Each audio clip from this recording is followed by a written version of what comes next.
I started thinking about Mary and this small sect of people. And I started thinking about other small groups of people that turn out to have such an amazing influence on the world, you know? I don't think, it's like when people talk about Shakespeare, and they start thinking about how, I mean, Shakespeare didn't sit down and say, I will now make Shakespeare. Hamlet, I'm going to call him Hamlet. I don't think it happens that way. He'd be shocked, probably.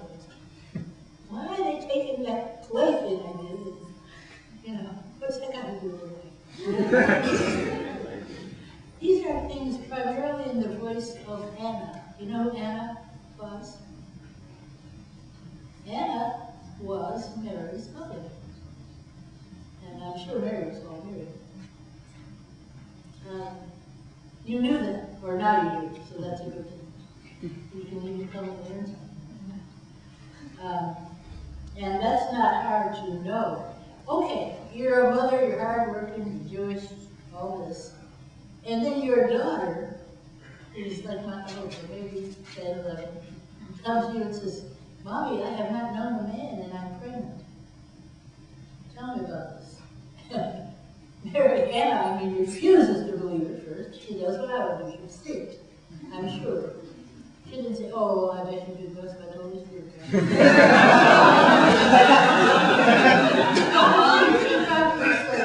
First I'm beating you, and then we'll go find whoever this is. This Holy Spirit. You never mind what he said. Honey, they all say that.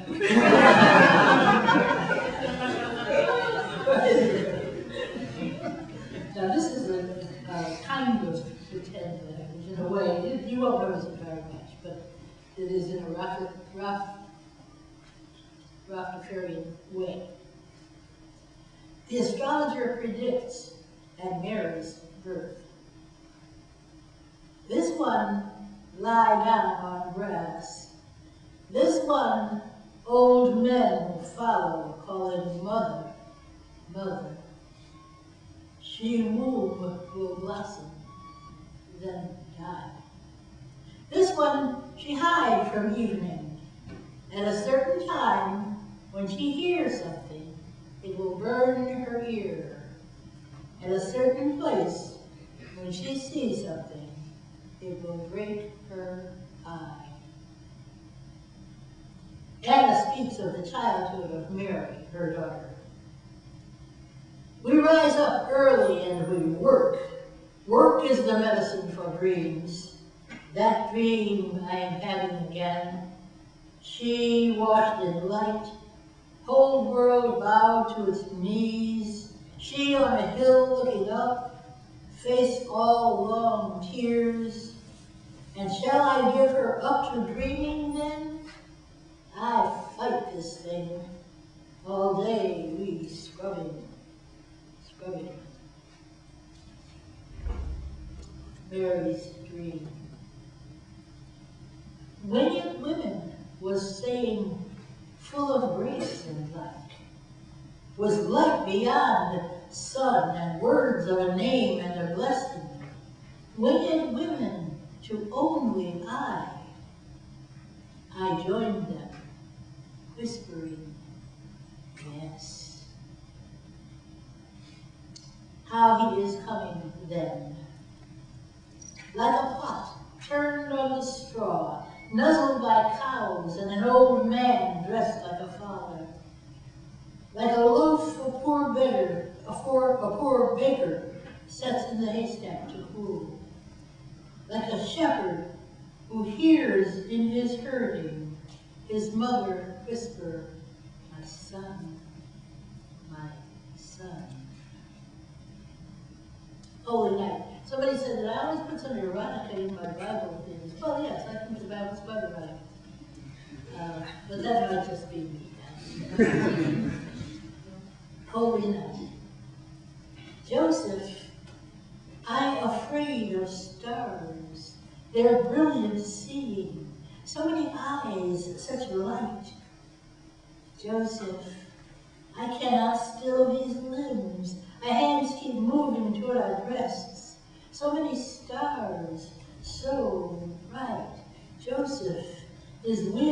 burning from east. Joseph, I shine.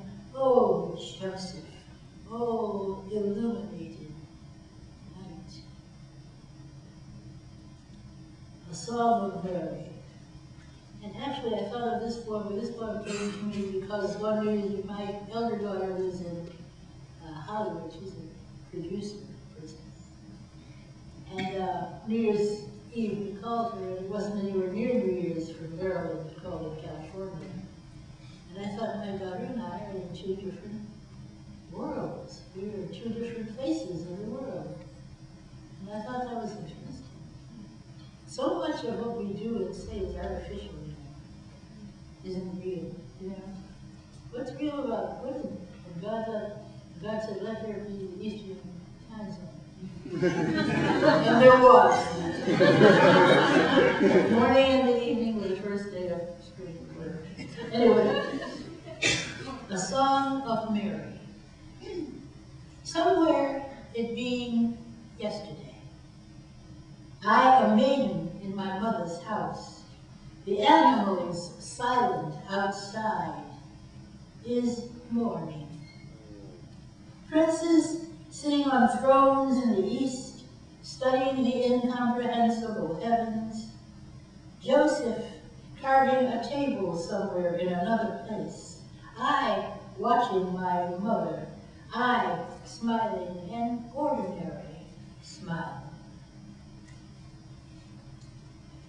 And this is the last of that group called Island Mary. After the all been done, and I, one old creature, carried on another creature's back, I wonder, could I have fought these things? Surrounded by no son of mine save old men, calling mother, like in the tale the astrologers tell, I wonder, could I have walked away when voices singing in my sleep? I, one old woman, always seem to be worrying now for another young girl, asleep in the plain evening. What song around her ear? What star still choosing?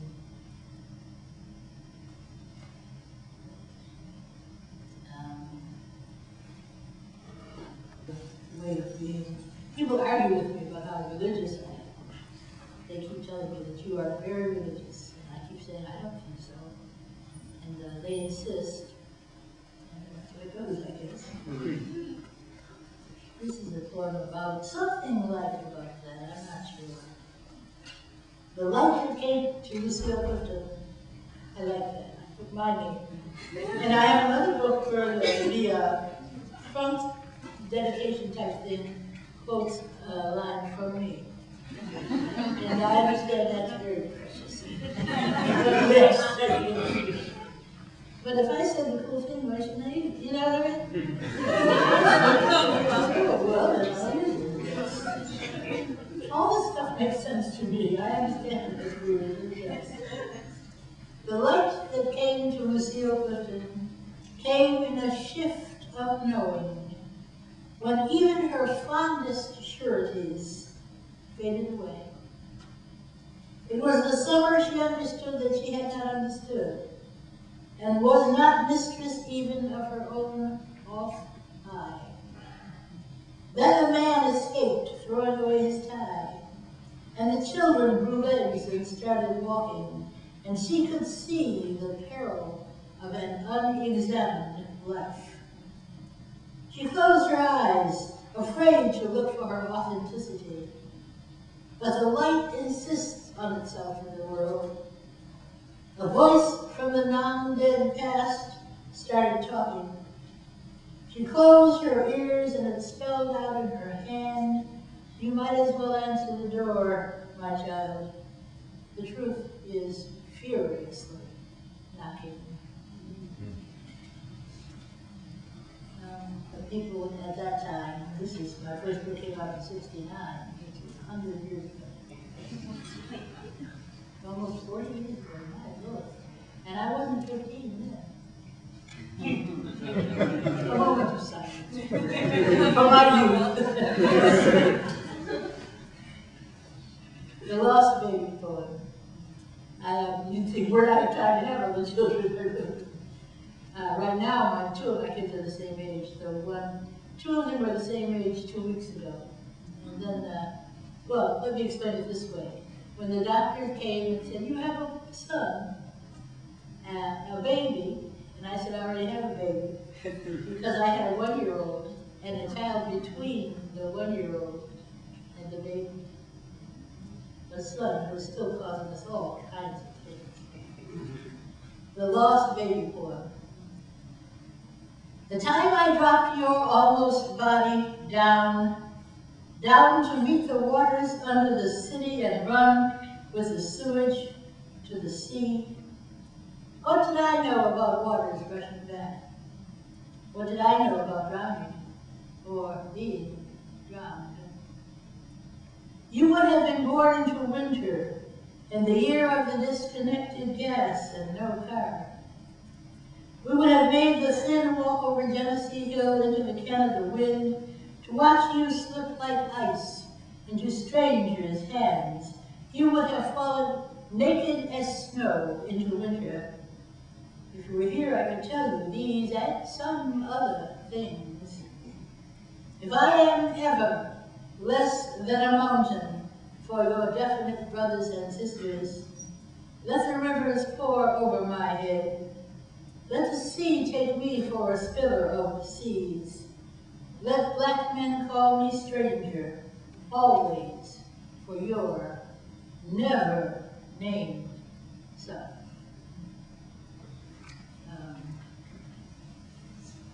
Here's one. I'm watching this once. It's a white man's trick, being on time. I figured it out. Well, what does the trick do?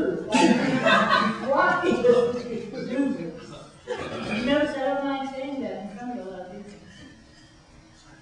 I just thought it was. Do you notice that also I would say white person, and usually white people don't like you to say that loud. I don't know whether they're embarrassed or what it is, but they must know. I'm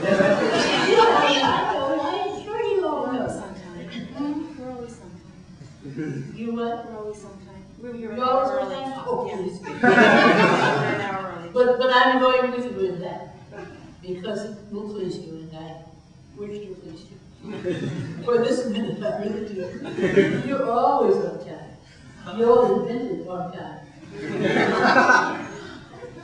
And the reason I know is because in the field, you all told us when we started stuff.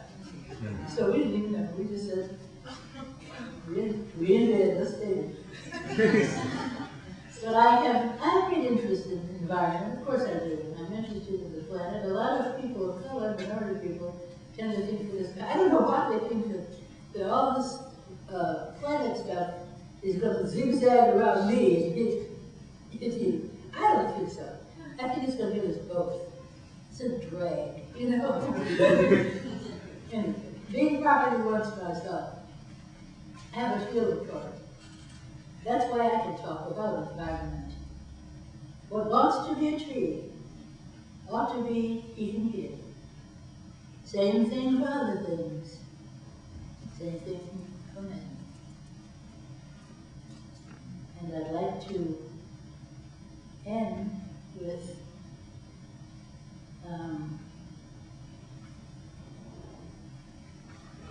I came up in Buffalo, New York, and there was a kind of, I think you call it a riot rather than a full ride. A riot in Buffalo. And there were some kids out in the streets throwing things, so that's pretty interesting. Or it can be, actually. And something said to me, there were they, you know, they, or who they, I never really know, are going to do things. And how they rejected, see how they're rejecting our love. Well, this poem says, love rejected hurts so much more than love rejected. They act like they don't love their country. No. But it is, as they found out, their country don't love them.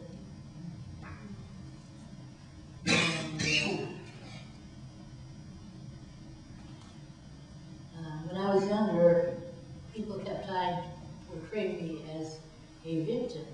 I have been victimized. I am not a victim. I do not intend to be. I will not allow that. Some stuff I won't allow. And you know, if you're a mother of a lot of kids, you get power mad. You think you can tell people what to do. And now my kids are in their 40s, and they think I can tell them what to do. It's great.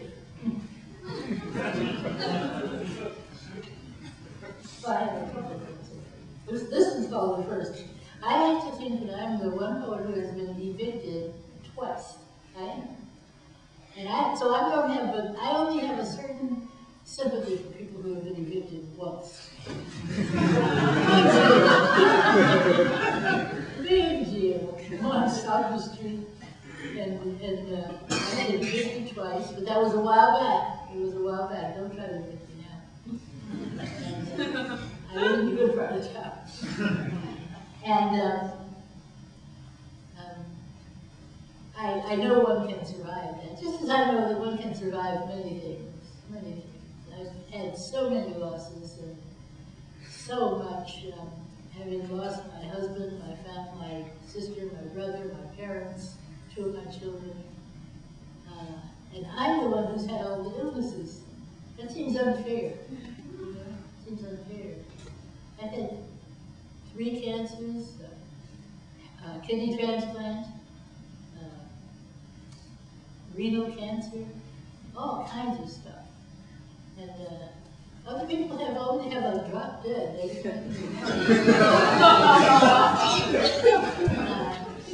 What has happened? I think it's because I'm very stubborn. The first. What I remember about that day is boxes stacked across the walk, and couch springs curling through the air, and drawers and tables balanced on the curb, and us hollering, leaping up and around, happy to have such a playground. Nothing about the empty rooms, nothing about the empty family. And this, I'd like to end with this poem. I was poet laureate in Maryland for some time. I think they forgot about me, actually, but 8 to 10 years. One is appointed by the governor, and I had the governor who appointed me, which was a shock to the state of Maryland. And then other ones who just left me alone. When I was asked by the governor to be poet laureate, I did ask, had he ever read anything I'd written? And he said no. So I knew that it was going to be okay.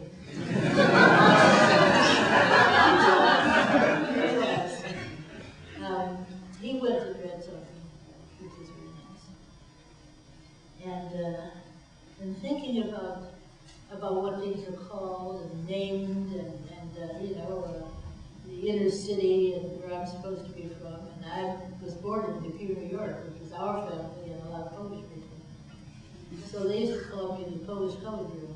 And I worked in the unemployment insurance office first job when I was 12, but I was always looked older, so I'm really on 35 right now.